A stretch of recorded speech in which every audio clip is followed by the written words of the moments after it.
नमस्कार दोस्तों, स्वागत है आपका हमारे चैनल @डुग्गू कोचिंग सेंटर में। आज की जो क्लास रहेगी, मैं आपको पूरा साइंस का पेपर याद रखना। आपको विज्ञान का पेपर 2024 में किस तरीके से आया था वो मैं आपको पूरा का पूरा कंप्लीट बताऊंगा। पहले आपको पूरी एक्सरसाइज बताऊंगा कि भाई किस चैप्टर से किससे क्या लिया गया था, ये बताना है। फिर आपका objective, fill in the blanks, ये भी मैं आपको बताऊंगा। ठीक है, तो आपको याद रखना है क्योंकि इस बार सबसे ज़्यादा बच्चों की जो सप्लीमेंट्री आई थी वो साइंस में ही आई थी। याद रखना किस में आई थी, साइंस में, क्योंकि इसमें पैटर्न मालूम नहीं था किस चैप्टर से क्या आएगा, कितने मार्क्स का आएगा। तो एक कंप्लीट सॉल्यूशन लेकर आया हूँ मैं, याद रखना, पूरा का पूरा कंप्लीट एक सॉल्यूशन याद रखना। और डायग्राम भी बताऊंगा किस तरीके से डायग्राम पूछा, फिर न्यूमेरिकल कौन सा है वो मैं बताऊंगा। तो आपको अगर चैनल पे आप पहली बार आए हो हमारे चैनल पे, तो आपको सब्सक्राइब करना ना भूलना है, याद रखना है। और आपको कमेंट करके ज़रूर बताना है कि भैया आज की क्लास कैसी लगी, और लास्ट तक बने रहना है हमारे साथ। ठीक है, तो मैं स्टार्ट करता हूँ। सबसे पहले याद रखना है, आपको मैं बता दे रहा हूँ ऑब्जेक्टिव। ठीक है, ये आपका सबसे पहले नंबर का जो आ रहा है, सबसे पहले नंबर का जो क्वेश्चन था, सही विकल्प। याद रखना कौन सा था, सही विकल्प। जो कि इसमें पहला क्वेश्चन क्या पूछा था 2024 के पेपर में। और एक बार फिर से मैं बता दे रहा हूँ, आप पहली बार आए हो, आपको चैनल को सब्सक्राइब जरूर करना है, ये चीज़ आपको ध्यान रखना है। ठीक है, और इसी तरह आपका प्यार बनाए रखना, अधिक से अधिक स्टूडेंट तक आपको शेयर करना है। मैं बता दे रहा हूँ, इस साल आप चाहे सप्लीमेंट्री का पेपर दे रहा हो, चाहे आप रुक जाना में किसी भी एग्ज़ाम में अगर दे रहा हो, तो क्योंकि पैटर्न में कोई बदलाव नहीं होगा, इसी तरीके से आपका पैटर्न रहेगा, ये चीज़ आपको ध्यान रखना है। चलो पहला क्वेश्चन स्टार्ट करते हैं। क्या लिखा है, लोहे के फ्राइंग पैन को जंग से बचाने के लिए निम्नलिखित में से कौन सी विधि उपयुक्त है। तो इसमें आपका आंसर आएगा जिंक की परत चढ़ाकर। ठीक है, उसका सेकंड नंबर का है, ब्यूटेनॉन चतुर कार्बन यौगिक है जिसका प्रकार्यात्मक समूह क्या होगा, इसका प्रकार्यात्मक समूह एल्कोहल होगा, याद रखना। उसके बाद थर्ड वाला, पाइरूवेट के विखंडन से यह कार्बन डाइऑक्साइड जल तथा ऊर्जा देता है, और यह क्रिया होती है किस में होती है, माइटोकॉन्ड्रिया में, याद रखना। फिर उसके बाद दो तंत्रिका कोशिका के मध्य खाली स्थान को कहते हैं, क्या कहते हैं, सिनेप्स। क्या बोलते हैं, सिनेप्स कहते हैं। आपसे क्या होगा, आपको ये बेनिफिट रहेगा कि यार पेपर किस तरीके से आया था, किस तरीके का पैटर्न था, ऑब्जेक्टिव या आपका सही विकल्प किस तरीके से पूछा था, ये आपको ध्यान रखना है। इसके बाद क्या पूछा है, फिफ्थ वाला, Fe2O3 प्लस 2Al, फिर ये साइन Al2O3 प्लस Fe, तो ये किस प्रकार की रिएक्शन है, तो ये याद रखना आपको, विस्थापन अभिक्रिया, याद रखना। फर्स्ट चैप्टर से आपको सारी रिएक्शन वगैरह अच्छे से पढ़ लेना। रिएक्शन से रिलेटेड 101% आपका एक क्वेश्चन देखने को ज़रूर मिलेगा। ठीक है, उसके बाद अपच का उपचार करने के लिए निम्नलिखित में से किस औषधि का उपयोग होता है, तो इसमें आएगा एंटासिड का होता है। किसका होता है, एंटासिड का। ये हिंदी में बता दी। अब इंग्लिश मीडियम वाले बच्चे आप लोग देख लीजिए भैया, ये आप लोग भी ये नोट डाउन जरूर करते चलना, पूरा लास्ट तक आपको बने रखना है। मैं पूरा का पूरा सॉल्यूशन आपको जरूर बताऊंगा, ये चीज़ ध्यान रखना है। विद चैप्टर भी बता दूंगा किस चैप्टर से कौन सा क्वेश्चन आया था, याद रखना। अब उसके बाद सेकंड जो क्वेश्चन था आपका क्या था, रिक्त स्थान भरिए। पहला क्वेश्चन था, लघुपतन के समय परिपथ में विद्युत धारा का मान, खाली स्थान जाता है, अधिक हो जा बहुत अधिक हो जाता है और बढ़ जाता है, दोनों में एक ही बात होती है। फिर उसके बाद लिखा, हमारे द्वारा उत्पादित कचरे का निपटान एक गंभीर समस्या है। ये आपको बेसिक क्वेश्चन इस तरीके से आपको पूछेगा, ये आपका हमारा पर्यावरण चैप्टर से पूछा हुआ क्वेश्चन है। उसके बाद, समान दृष्टि के वैक्स के लिए सुस्पष्ट दर्शन की अल्पतम दूरी लगभग 25 सेंटीमीटर होती है। उसके बाद अगला क्वेश्चन है, प्रकाश के प्रकीर्णन के कारण आकाश का रंग नीला प्रतीत होता है। कैसा होता है, नीला प्रतीत होता है। उसका विद्युत शक्ति का ऐसा ही मात्रा खाली स्थान होता है, तो क्या होता है, वॉट होता है। यूनिट से रिलेटेड आपको एक क्वेश्चन जरूर देखने को मिलेगा, 101%। उसके बाद, विभवांतर की माप एक यंत्र द्वारा की जाती है जिसे वोल्ट मीटर कहते हैं। क्या कहते हैं, वोल्ट मीटर कहते हैं। ये देख लीजिए भैया इंग्लिश मीडियम वाले स्टूडेंट। ठीक है, आपको भैया लास्ट तक बने रखना है, चैनल को सब्सक्राइब जरूर करना है, ये आप ध्यान रखना है। फिर अगला आता है सत्य और असत्य। आपको कमेंट जरूर करना है किस सब्जेक्ट में, अगर मैथ्स का लगे तो मैथ्स का ही पूरा सॉल्यूशन मैं बता दूंगा आपको, लेकिन कमेंट जरूर करना है, याद रखना है।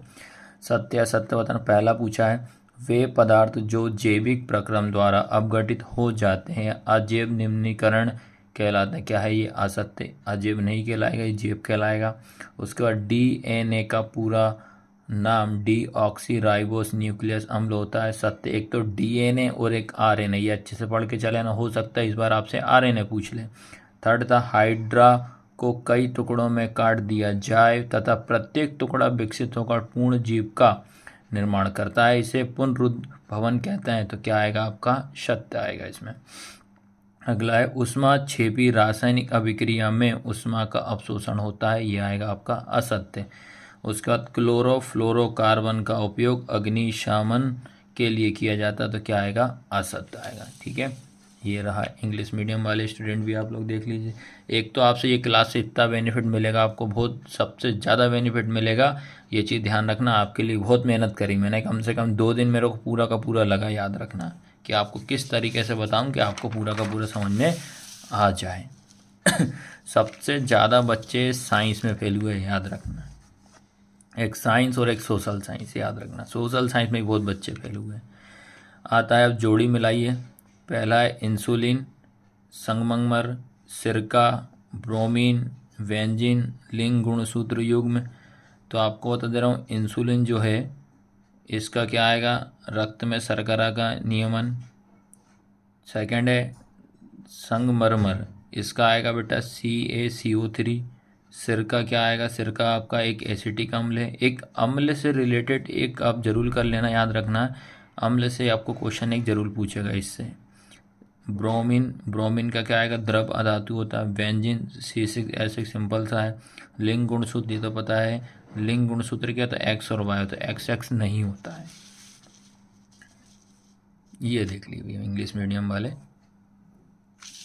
अब आते हैं भैया क्वेश्चन नंबर 5 पे। क्वेश्चन नंबर 5 क्या है? एक शब्द या एक वाक्य में उत्तर लिखिए। पहला पूछा है इसमें, वंशागति के मुख्य नियम किसने प्रस्तुत किए? तो ये किया था, किसने कहा था वंशागति के मुख्य नियम? ग्रेगर मेंडल ने करा था। खतरे के संकेत का प्रकाश लाल रंग क्यों होता है? ये आपको बेसिक क्वेश्चन ये आप कर लेना। विद्युत ऊर्जा का व्यापारिक मात्रक लिखिए, तो ये आएगा किलोवाट घंटा। क्या आएगा? किलोवाट घंटा। उसके बाद MRI का पूरा नाम क्या होता है? ये होता है मैग्नेटिक रेजोनेंस इमेजिंग। फिर रक्तदाब क्या होता है? ये भी आप देख लेना। पादपों के तने की वृद्धि में सहायक हार्मोन का नाम लिखिए, तो क्या आएगा? ऑक्सिन। ठीक है, तो मैं बता दे रहा हूँ, आपका ऑब्जेक्टिव जितने भी 1 से 5 तक जो क्वेश्चन थे, आपका पैटर्न वही रहेगा। पैटर्न में किसी तरीके से कोई बदलाव नहीं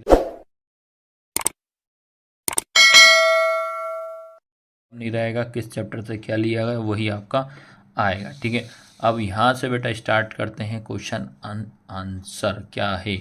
चलो, पहला क्वेश्चन नंबर जो 6 था, इसमें क्या पूछा था? पहला, हीरे का अपवर्तनांक 2.42 है, इस कथन का क्या अभिप्राय है? लिखिए ये।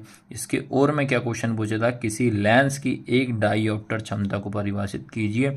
सबसे पहली चीज़ तो मैं आपको बता दे रहा हूँ, तो ये किस चैप्टर से लिया गया है? ये ले गया है आपका प्रकाश, जिसको अपन लाइट बोलते हैं। चैप्टर कौन सा है? 9, याद रखना, चैप्टर 9 से ये क्वेश्चन लिया है। अब मैं आपको इसके आंसर बताता हूँ। ठीक है, इसका आंसर देखना आप क्या लिखा है। हीरे का अपवर्तनांक 2.42 है। इसका अर्थ यह है कि इसका क्रांतिक कोण 24 डिग्री के लगभग होता है। क्रांतिक कोण कितना होगा? 24 डिग्री के लगभग होता है। अतः हीरे के भीतर ऐसी अनेक किरणें अधिक पहुंचती हैं जिनके लिए आपतन कोण क्रांतिक कोण के क्या होता है? बड़ा हो जाता है। आपतन कोण क्रांतिक कोण से कैसा हो जाता है? बड़ा हो जाता है। ये किरणें अनेक बार हीरे के भीतर परावर्तित होकर दर्शक के पास पहुंचती हैं और हीरे अधिक चमकदार दिखाई देता है। तो ये इसका क्या था बेटा? आंसर थे, आपको ये लिखना था। ठीक है, इसका और में क्या क्वेश्चन था? किसी लेंस की एक डायोप्टर क्षमता को परिभाषित कीजिए। ठीक है, इसमें क्या करना है? अगर इसको लिखने के एक डायोप्टर से लिखने से पहले आप लेंस की क्षमता क्या होती है वो बता दी। पावर ऑफ लेंस क्या होता है वो बता दो। लेंस की क्षमता मतलब पावर ऑफ लेंस क्या होता है? किसी लेंस की किरणों को अभिसारिता या अपसारित करने की क्षमता को अपन क्या कहते हैं, लेंस की क्षमता कहते हैं। इसे लेंस की फोकस दूरी मीटर में, लेंस की क्षमता को जो फोकस दूरी होती है उसको मीटर में व्यक्त करते हैं, याद रखना।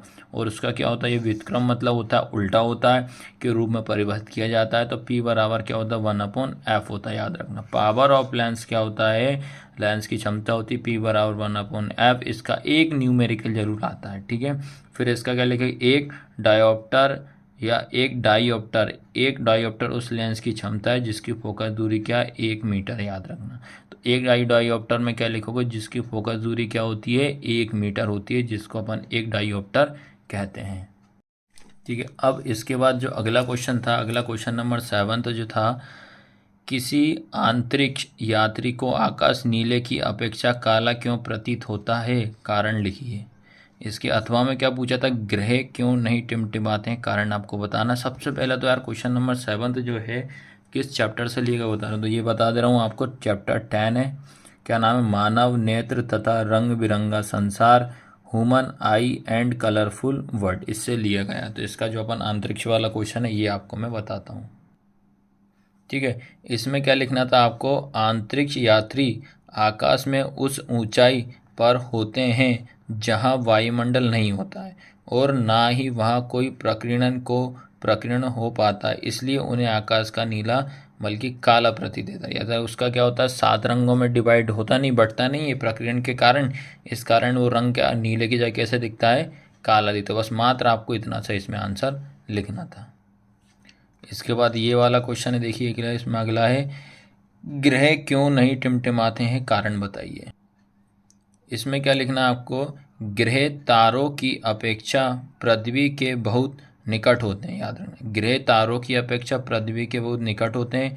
ग्रह प्रकाश के बृहद रूप माने जाते हैं, मतलब बृहद मतलब और दूसरे रूप माने जाते हैं, अतः ग्रहों से आने वाली प्रकाश किरणों के मार्ग में औसत परिवर्तन ना के बराबर होता है, याद रखना। उसमें कोई परिवर्तन होता है, मतलब ना के बराबर इसमें क्या होता है, परिवर्तन होता है। इसलिए ग्रहों की आभासी स्थिति स्थिर होती है और ग्रह नहीं टिमटिमाते, याद रखना। ग्रह अपनी जगह ही रहता है, बस अपन को एक आभास होता है, याद रखना।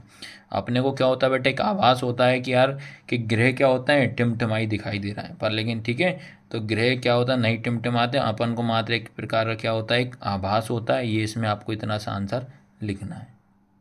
चलो अगला क्वेश्चन है 8th वाला, क्या पूछा था आपसे, विद्युत परिपथ में उपयोग आने वाले निम्न अवयवों के प्रतीक चिन्ह। एक प्रतीक चिन्ह से रिलेटेड आपका चाहे रुक जाना नहीं हो, चाहे सप्लीमेंट्री हो, चाहे आपका साइंस का फाइनल पेपर हो, उसमें 101% क्वेश्चन आएगा, इसका याद रखना है आपको।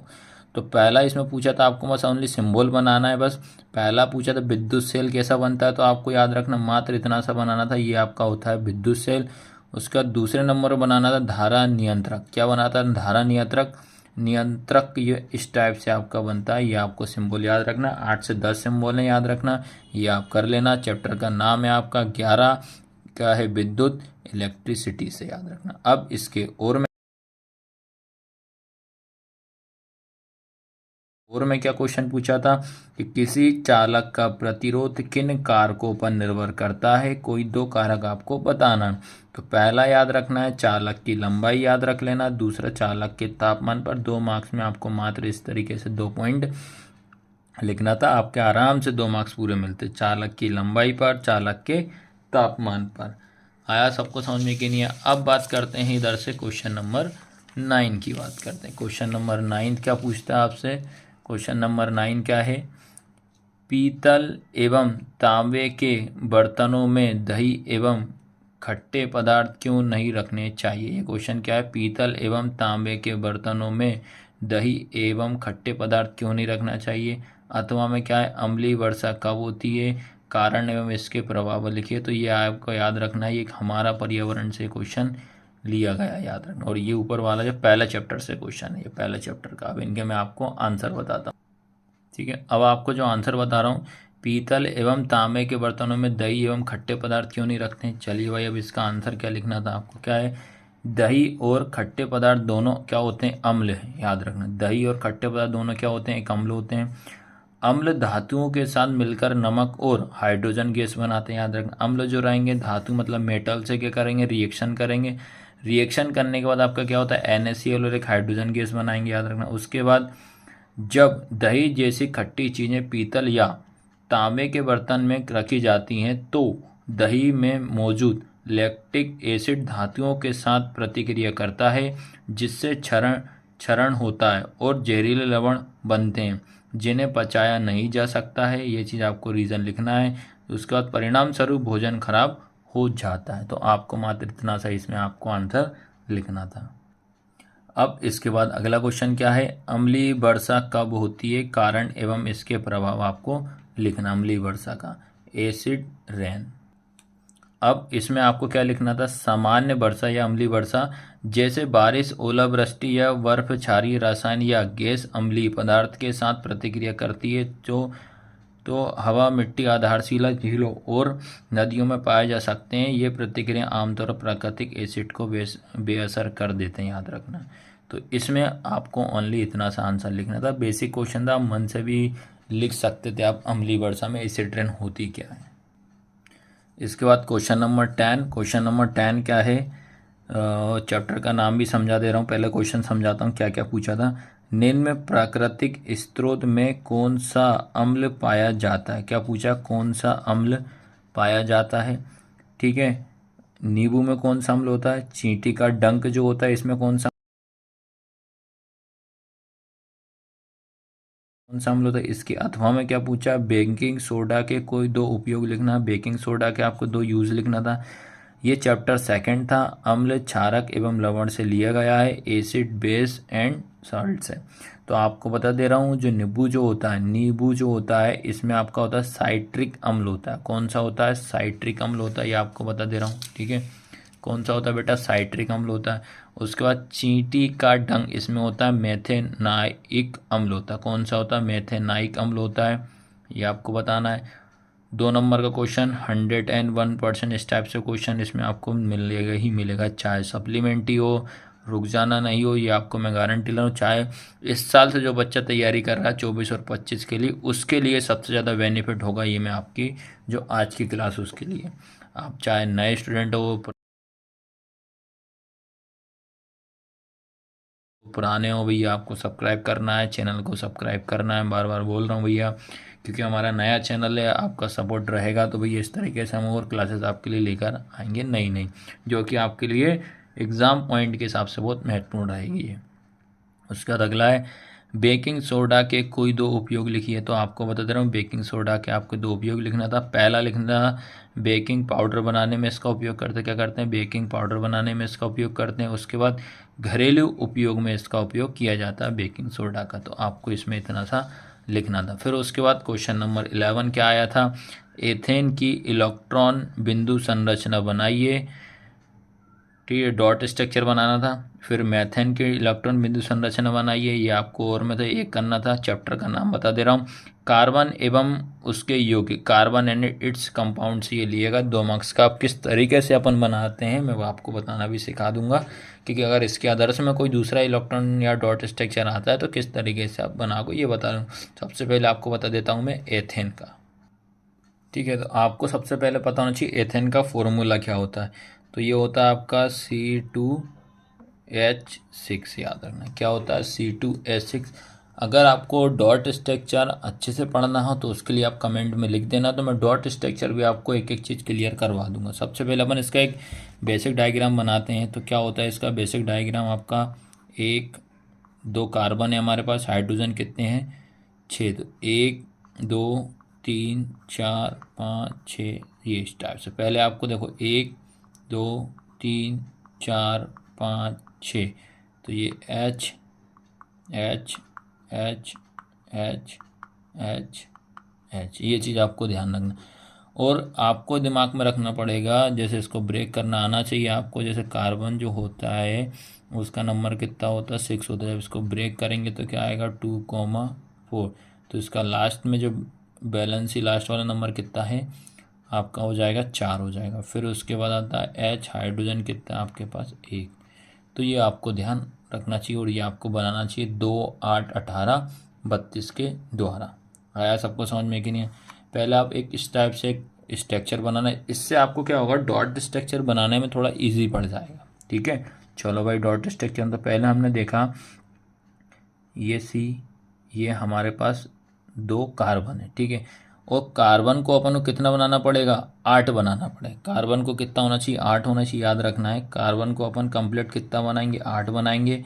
और जो हाइड्रोजन है इसको कंप्लीट कितना बनाएंगे, 2 बनाएंगे। इसका रूल ये होता है, आप 2 बनाइए, 2 कंप्लीट करो, या 8 करो, 8 करो, 18 करो, 32 करो, ये आपको ध्यान रखना है। तो आपको क्या है, कंप्लीट इस तरीके से आपको बनाना आना चाहिए, ये आपको दिमाग में रखना है। आया सबको समझ में कि नहीं है। अब हमने क्या करा, इस डायग्राम को देख के 2 कार्बन बना दिए। अब H कितने हैं आपके पास, 6। तो देखो 1 2 3 4 5 6 बना दिए। अब ठीक है, ये आपको सबको आया समझ में कि नहीं आया, कि अपन ने क्या करा, 1 2 3 4 5 6। अब ठीक है, अब जो हाइड कार्बन जो है इसके लास्ट में कितने हैं, 4। तो भाई अपन क्या करते हैं, या तो डॉट के द्वारा कर दो या क्रॉस के। तो पहले नंबर क्या करते हैं, ये अपन 2 डॉट यहाँ बना दे रहे हैं, ठीक है। अब इनके पास क्या करते हैं, एक एक दे देते हैं। एक इसको दे दिया, एक इसको दे दिया, एक इसको दे दिया, फिर एक इसको दे दिया, ठीक है, फिर एक इसको दे दिया, फिर एक इसको दे दिया, ठीक है। अब क्या करते हैं, कार्बन काउंट करते हैं, 8 हुए कि नहीं हुए। 1 2 3 4 5 6 7 8, 8 हो गए हमारे पास कार्बन। हाइड्रोजन कितने आपके पास, अभी आपके पास 1 है। तो देखो क्रॉस से कर दो, 1 2 3 4 5, ये मतलब कहने का मतलब एक एक देना आपको। देखो हाइड्रोजन को 1, इधर हाइड्रोजन 1, हाइड्रोजन 1, हाइड्रोजन 1, हाइड्रोजन 1, ठीक है। अब हाइड्रोजन को मैंने क्या बताया था, हाइड्रोजन को आप करना पड़ेगा कंप्लीट कितने, 2 साइकिल कंप्लीट करें। तो हाइड्रोजन को 2 दे देते हैं। तो देखो सबसे पहले क्या करेंगे, ये दे दिया, तो ये बन गया, 2 हो गया। फिर यहाँ से ये 2, फिर यहाँ से ये 2, ठीक है। सबसे पहले अपन हाइड्रोजन को कंप्लीट करते हैं। फिर इधर आ जाइए, ये 2 हाइड्रोजन एक एक ले लेंगे, शेयर कर लेंगे, ये 2 हाइड्रोजन। तो सबसे पहले हमने क्या करा, हाइड्रोजन को कितना बना दिया, 2 बना दिया। अब बात आती है अपनी सी की। सी मतलब क्या होता है, कार्बन। कार्बन को अपन को कितना करना पड़ेगा, 8 करना पड़ेगा, ठीक है। कार्बन कितना करना पड़ेगा, 8। तो पहले काउंट कर लेते हैं। देखो भाई, देखो 1 2 3 4 5 6 7 और 8, ठीक है। तो ये आपका क्या हो जाएगा, पूरा आपका ये इस तरीके से, ये इससे पूरा कंबाइन, ये ऐसे पूरा कंबाइन हो जाएगा, याद रखना। तो ये पहला वाला कार्बन कितना होगा मेरे पास, ये वाला कार्बन कितना होगा, 8 होगा। अब बात करते हैं इसको भी कितना करना पड़ेगा, 8 करना पड़ेगा। चलो भाई दोनों शेयरिंग हो जाएगी, 1 2 3 4 5 6 7 और 1 8। तो ये क्या करेगा, इससे भी क्या कर लेगा, ये ले ले। आया समझ में कि नहीं। तो इस तरीके से आपको ये डॉट स्ट्रक्चर बनाना था एग्ज़ाम में, और आपके 2 नंबर आपके कहीं नहीं गए थे, ठीक है।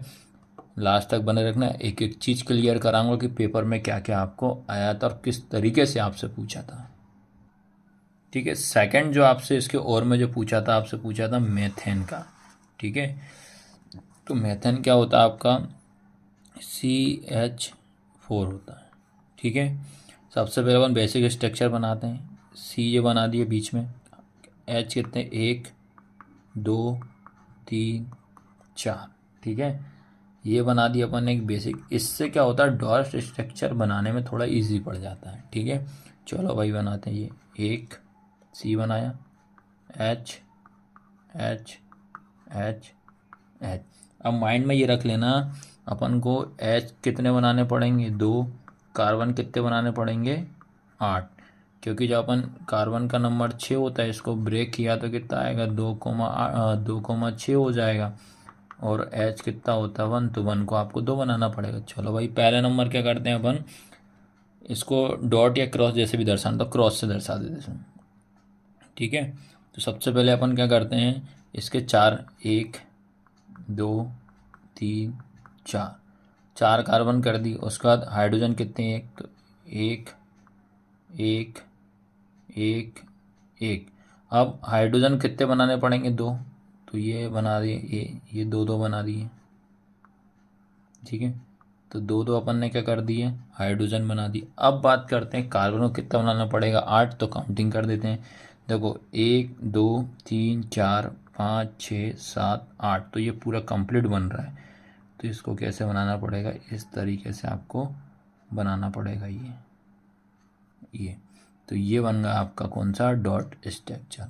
आया सबको समझ में कि नहीं आया? ठीक है, जिस तरीके से मैं मेहनत कर रहा हूँ आपके लिए भैया, तो आपका भी एक फ़र्ज़ बनेगा कि आपको इस वीडियो को आपको अधिक से अधिक स्टूडेंट तक शेयर करना है और ज़्यादा ज़्यादा तक बच्चों से आपको सब्सक्राइब करवाना पड़ेगा। नए वाले स्टूडेंट को सबसे ज़्यादा बेनिफिट देगा ये क्लास। इसके बाद क्वेश्चन नंबर 12 क्या है? क्वेश्चन नंबर 12 है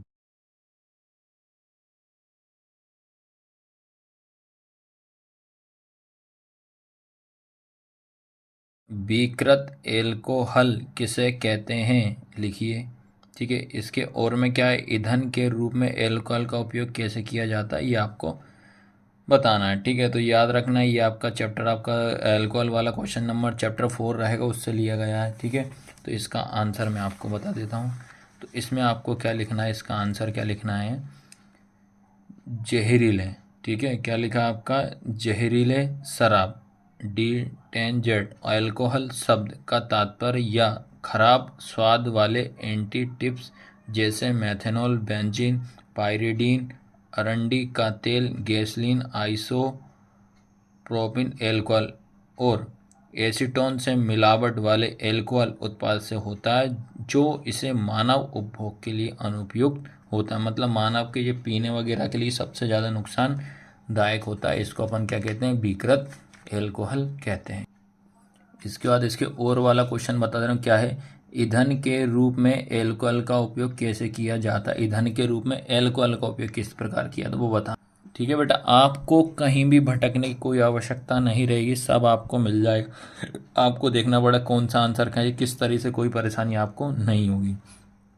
क्या है, इसे इलेक्ट्रोलिसिस या एंजाइमों का उपयोग करके प्रयोगशाला में भी उत्पादित किया जा सकता है।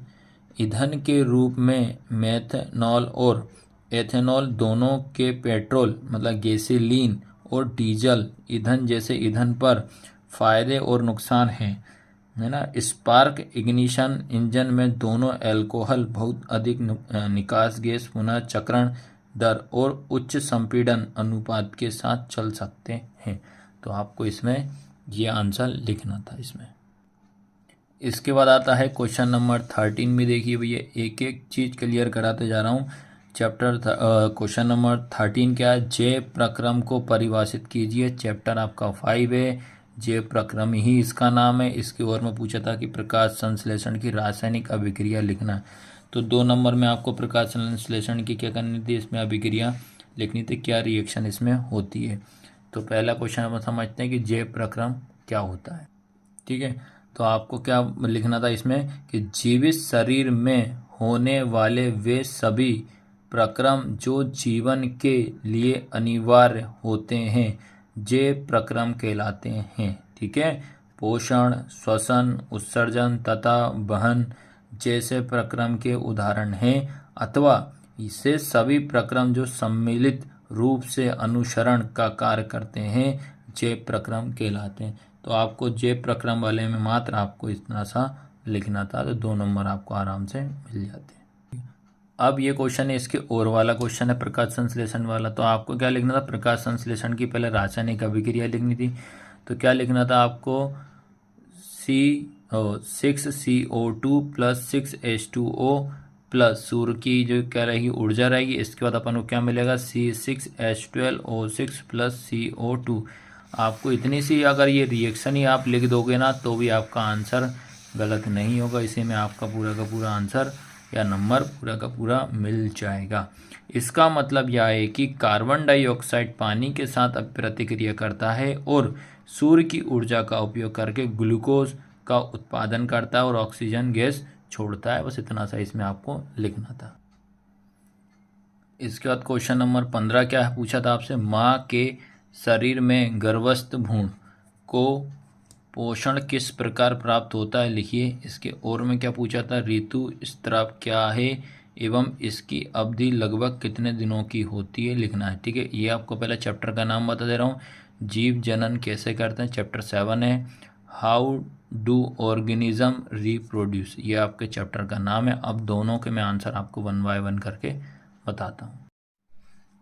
ठीक है, इसमें आपको क्या लिखना था बेटा, ये 15 का पहले वाले में माँ के शरीर में गर्भस्थ भ्रूण को पोषण किस प्रकार प्राप्त हो, ये लिखना था। क्या लिखना, भ्रूण को माँ के रुधिर से ही पोषण मिलता है। याद रखना, किससे मिलता है, रुधिर से। इसके लिए एक विशेष संरचना होती है जिसे प्लेसेंटा कहते हैं, या एक तंत्रिनुमा संरचना है जो गर्भाशय की भित्ति में धसी होती है या धसी हुई होती है, इसमें भ्रूण की ओर के ऊतक में रक्त स्थान होते हैं जो प्रदर्भ को आच्छादित करते हैं।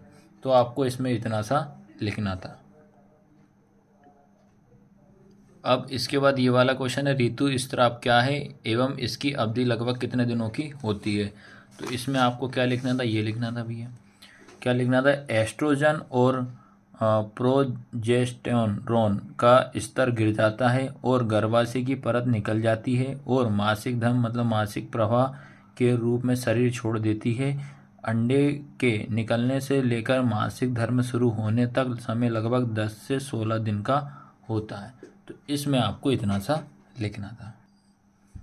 क्वेश्चन नंबर 16 क्या है, मानव में बच्चे का लिंग निर्धारण कैसे होता है, केवल एक रेखा चित्र बनाइए। 2 मार्क्स का क्वेश्चन था। और में क्या था, वंशागति के प्रथम सत्ती प्रीणी F1 का रेखा चित्र। इसमें आपको मात्र क्या बोला, इनने डायग्राम बनाने को बोला है, तो आपको मात्र इसमें एक डायग्राम ही बनाना है बस। ठीक है, तो इस क्वेश्चन में बेटा आपको याद रखना है मात्र ये वाला एक डायग्राम बनाना था दोनों क्वेश्चन में। देखो ये F1 पीढ़ी F2 होती है, तो F1 वाले में ये डायग्राम बना था, नीचे वाले में ये पूरा कंप्लीट डायग्राम आपको बनाना है इसमें, बस इतना सा आपको करना था इस क्वेश्चन में। ठीक है, तो ये आपको ये लिखा, माता 44 + XX, पिता 44 + XY, फिर इसको डिवाइड कर 22 + X, 22 + X, फिर 22 + Y, 22 + X हो जाएगा। फिर इसको इस तरफ से आपको बस ओनली इसमें मनुष्य में लिंग धारण किस प्रकार होता है ये डायग्राम आपको बनाना था इसमें। इसके बाद क्वेश्चन नंबर आपका कौन सा है भैया, 17 वाला। देखिए बेटा 17 वाला क्या है, प्रकाश के परावर्तन के नियम लिखना। अथवा में क्या पूछा, निम्न को परिभाषित कीजिए। वक्रता, केंद्र, फोकस दूरी, ये आपका चैप्टर है, लाइट वाला चैप्टर, प्रकाश से लिया है। ठीक है बेटा, इसमें आपको क्या लिखना था, परावर्तन के नियम क्या लिखना था। पहला पॉइंट, अपतन कोण का मान सदैव परावर्तन कोण के मान के बराबर होता है। दूसरा, आपतित किरण, अभिलंब तथा परावर्तित किरण सभी एक ही तल में स्थित होती है। तो मात्र इसमें आपको ये 2 पॉइंट लिखना था, इसका आंसर यही था, याद रखना। लाइट वाला चैप्टर आपको अच्छे से पढ़ना है। इसके बाद आपसे पूछा था, इसके और में क्वेश्चन था, वक्रता केंद्र की परिभाषा और फोकस दूरी की परिभाषा। तो वक्रता केंद्र क्या होता है, यह उस गोले का केंद्र है जिसका भाग दर्पण बनता है या दर्पण बनता है, जिसे C द्वारा दर्शाया जाता है, इतना सा लिखना था।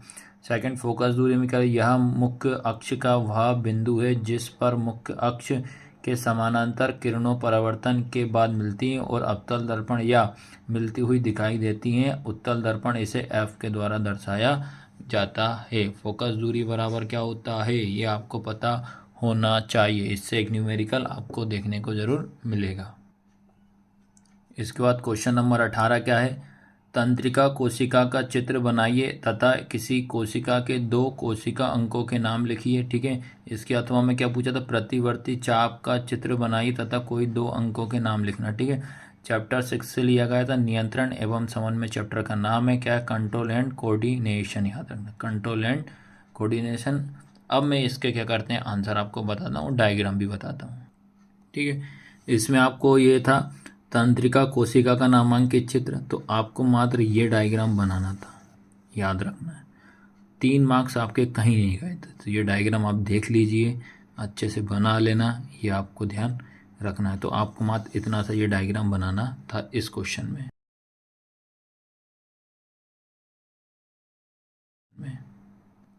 ठीक है, उसके और में क्या क्वेश्चन था, प्रत्यवर्ती वाला था। तो प्रत्यवर्ती में क्या लिखना था आपको, सबसे पहले तो ये डायग्राम बना देना था। ठीक है, ये डायग्राम आपको बनाना है।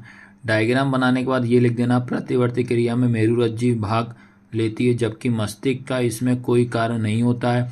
मनुष्य की इच्छा के बिना ये क्रियाएं बाहरी उद्दीपन के फलस्वरूप होती हैं। जैसे कि जब हम किसी गर्म वस्तु को छूते हैं तो यकायक अपना हाथ हटा लेते हैं। इस प्रकार संवेदनाओं को संवेदी अंगों से संवेदी तंत्रिकाओं के माध्यम से मेरुरज्जु तक पहुंचा दिया जाता है। यह संवेदनाएं प्रेरणा संबंधन में पाई जाती है। तो आपको बस इतना सा मेन तो इसमें डायग्राम याद रखना क्या है मेन इसमें, तो ये डायग्राम आपको अच्छे से इसमें कर लेना है।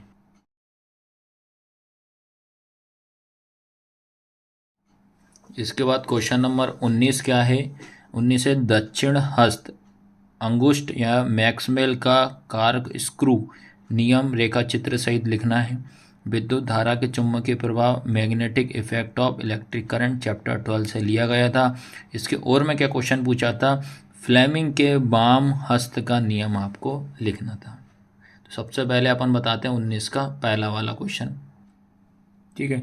तो इस क्वेश्चन में आपको क्या लिखना था, दक्षिण हस्त अंगुष्ठ नियम, यदि आप, ठीक है, क्या लिखना था आपको, यदि आप दाहिने हाथ में धारावाही सीधे चालक को इस प्रकार पकड़ें कि अंगूठा आपका अंगूठा विद्युत धारा की दिशा की ओर संकेत करे, तो आपकी अंगुलियां चालक के चारों ओर उत्पन्न चुंबकीय क्षेत्र में चुंबकीय बल रेखाओं की दिशा को प्रदर्शित करती है। और ये डायग्राम आपको बनाना था। देखो साइंस में ऐसा बेटा, अगर मान लो आपको क्वेश्चन नहीं आता, अगर डायग्राम पता है तो डायग्राम आप बना देना, डायग्राम के भी मार्क्स आपको मिल जाएंगे।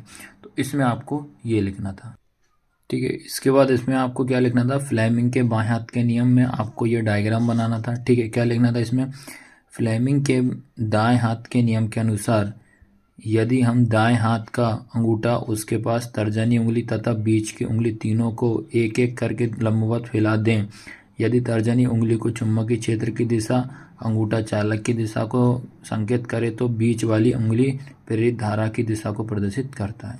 तो ये आपको इस तरीके से इसमें आपको लिखना है और ये डायग्राम बनाना है, बस इतना करना है इसमें, ठीक है।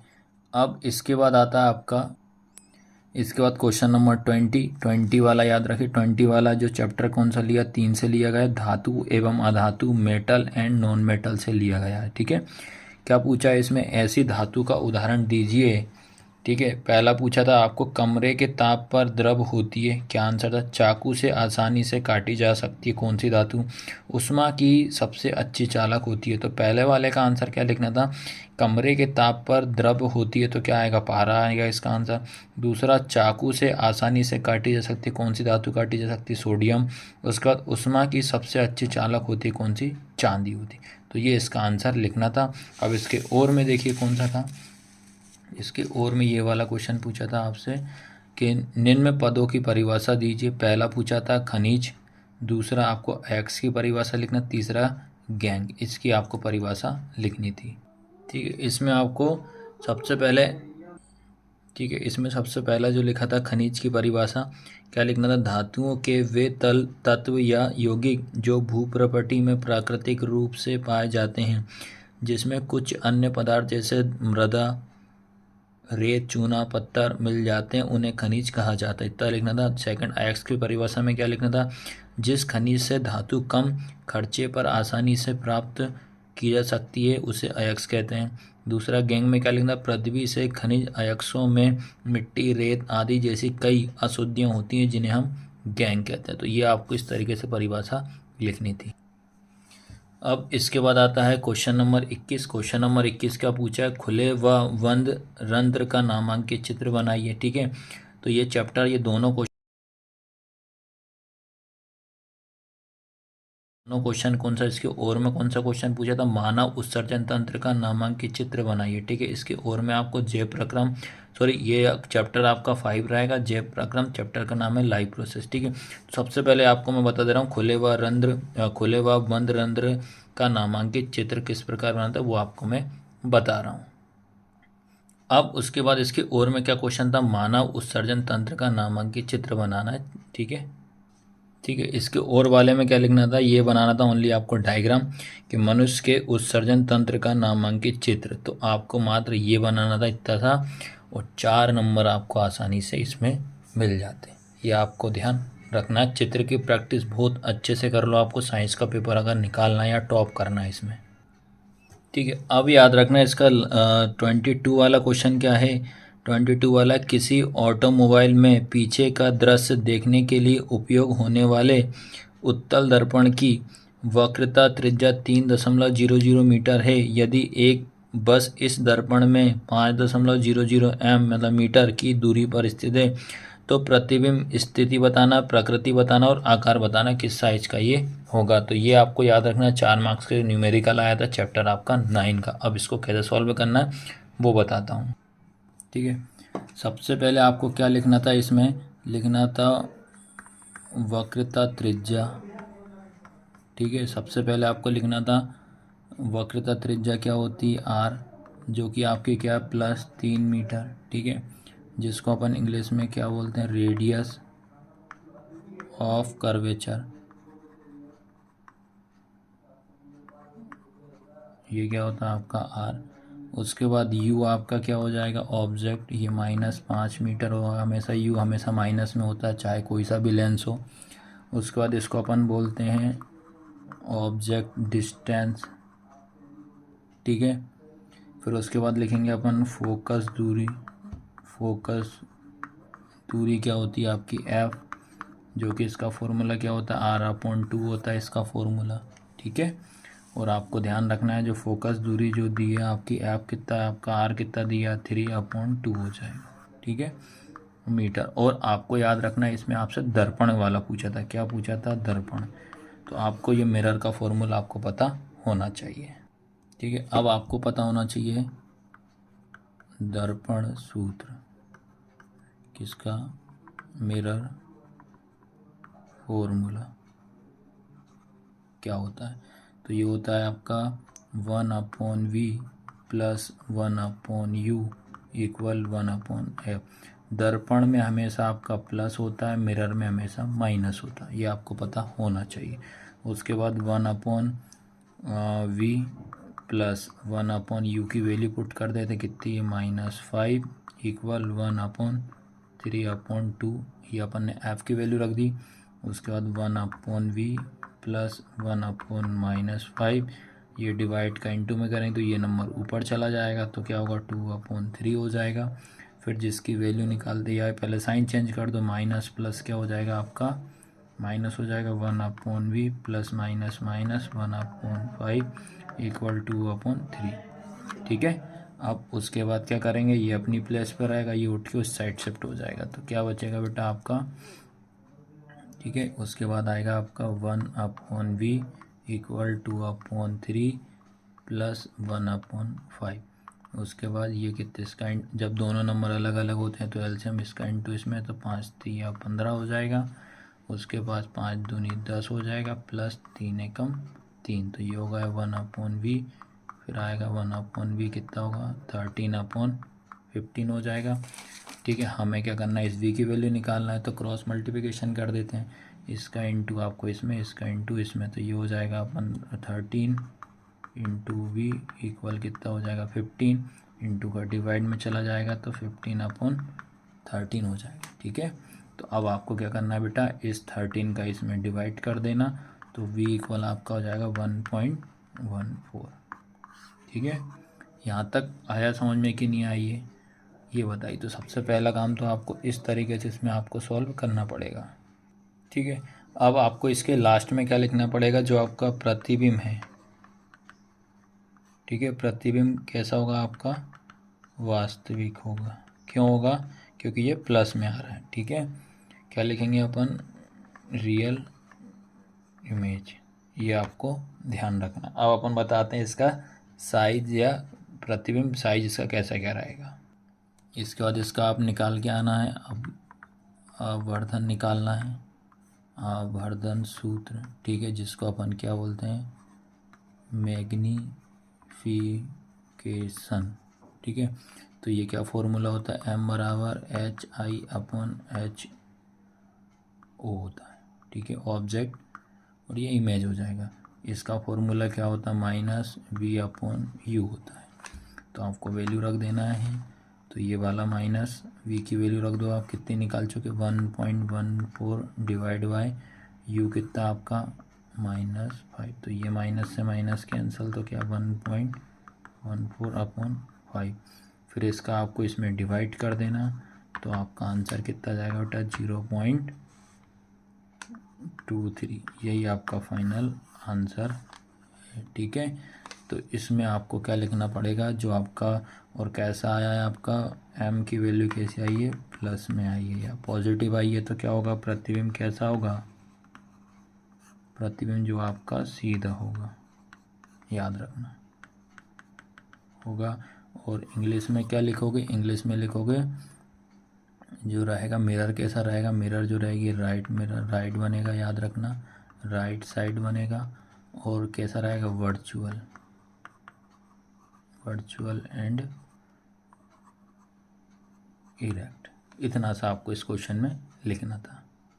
ठीक है, इसके बाद इसके और में क्या क्वेश्चन था, कोई 4.0 सेंटीमीटर आकार का बिंब किसी 15.0 सेंटीमीटर फोकस दूरी के अवतल दर्पण से 25.0 सेंटीमीटर दूरी पर रखा है। दर्पण से कितनी दूरी पर किसी पर्दे को रखा जाए कि स्पष्ट प्रतिबिंब प्राप्त हो, प्रतिबिंब की प्रकृति तथा आकार ज्ञात करना। तो ये भी बेटा देखो याद रखना है, इसी तरह से क्वेश्चन है, पूरा का पूरा कॉपी क्वेश्चन है, सेम है, बस आपको अवतल दर्पण, उत्तल दर्पण, कॉन्वेक्स और कॉनकेव में, मिरर में कहाँ क्या फॉर्मूला था वो आपको इसमें समझना है।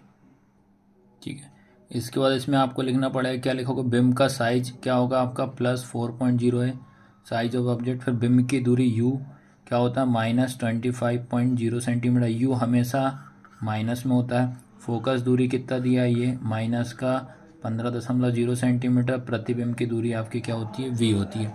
तो ये आपको ध्यान, इसमें भी क्या निकालेंगे v निकालेंगे। ठीक है, इसमें भी आपको मिरर फॉर्मूले लगाना है, दर्पण सूत्र।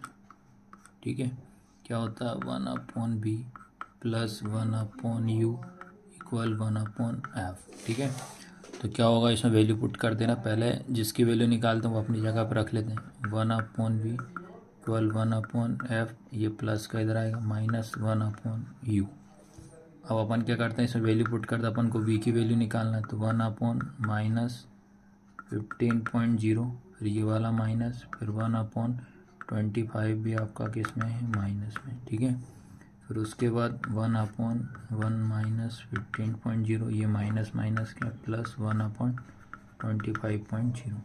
ठीक है, अब क्या करते हैं अपन, 0.0 का कोई मतलब नहीं होता। ठीक है, तो अपन इसको ऐसा लिख सकते हैं -1/15 + 1/25, 0.0 का कोई मतलब नहीं होता है। ठीक है, तो आपको क्या करना, अब इसका एलसीएम लेंगे, पहले इसका इंटू इसमें कर दो, तो कितना आएगा आपका 375, इसका इंटू इसमें 25 प्लस इसका इंटू इसमें 15 हो जाएगा।